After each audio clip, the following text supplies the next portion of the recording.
So, here's a thought. What if our entire global economy could run without charging a single cent of interest? It sounds radical, right? Well, today, we're going to dive into a pretty detailed blueprint from a prominent scholar who argues that it's not just possible, but actually necessary. This is an idea that really challenges the very foundation of modern finance as we know. And that really brings us to the fundamental question, doesn't it? Can a modern, complex economy, our economy, truly survive, let alone thrive, without interest? I mean, most mainstream economists would probably say, no way. But the scholar we're looking at today, they argue not only that it can, but that it must. So the author's core argument really starts right here. They say the reason an interest-free system seems so impossible to us is because we keep trying to treat it like a game of Jenga. We try to just pull the interest block out of the tower of capitalism and then act surprised when the whole thing wobbles. The author's point is that's the completely wrong way to think about it. The issue isn't the idea of an interest-free system, it's the fact that we're trying to shove it into a framework, capitalism, that's just fundamentally incompatible. And this is absolutely crucial to understand. We're not talking about some simple policy tweak here. Not at all. This is a total paradigm shift. According to the author, if you want to build an interest-free economy, you first have to build an interest-free society. It's a massive transformation of our collective values and priorities, not just a change in the financial rulebook.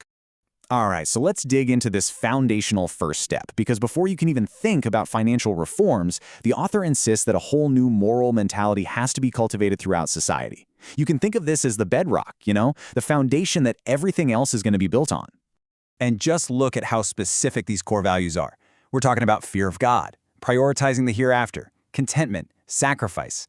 The whole argument here is that for an economy based on shared prosperity to actually work, the people in it have to value something more than just, stuff.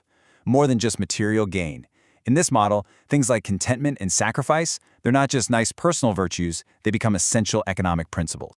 And it's not just about individual piety either. The author really stresses that this has to be an institutional change. The entire educational system needs a complete overhaul. The goal? To produce economists, bankers, and policymakers who are genuine experts in this new framework, instead of just, churning out followers of what the author calls the mental slavery to Western capitalist models. Okay, so let's say we've got that moral and intellectual foundation in place. What happens next? Let's get into the nitty-gritty, the practical mechanics. How would society handle the need for capital? I mean, how would loans actually work for regular people, for businesses, and even for governments? This table gives us a really fascinating breakdown of how it would all work, and you can see the logic, right? For basic survival needs, food, medicine, the system uses benevolent loans or charity. The idea is simple. No one should be profiting from someone else's desperation. But then for business, it's not about debt at all. It's about partnership.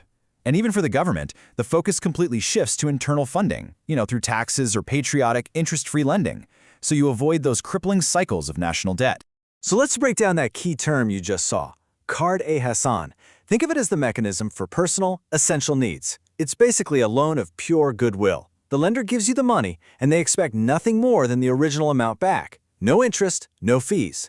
It really acts as a pillar of social solidarity, making sure that no one gets forced into a debt trap just because they needed help to survive. And then, for the world of commerce, you've got these partnership models, like Murabaha or Musharaka. And this completely redefines the relationship between money and business. Instead of a lender and a debtor, you have partners. It's simple. One person provides the capital, the other provides the labor or the expertise, and they both share in the actual outcome. That means they share the profits, but they also share the losses. So you might be wondering, how does a partnership model like that scale up to an entire economy? Well, let's take a look at the author's vision for the banking industry itself. I mean, if loans are replaced by partnerships, what does a bank even do anymore? The author's really clear on this point. The goal isn't to abolish banks to tear them down, it's to purify them. Banks are still totally necessary. They're seen as these vital reservoirs that gather up all the scattered savings from across society.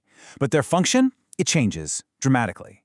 They stop being lenders. Instead, they become expert investment managers, whose job is to channel all that capital into productive partnerships. And when you put the two models side by side like this, the contrast is just stark. On one side, you've got the conventional model, a creditor and a debtor. The lender gets a fixed interest payment, their risk is pretty low, and honestly, they're disconnected from whether the business actually succeeds or fails.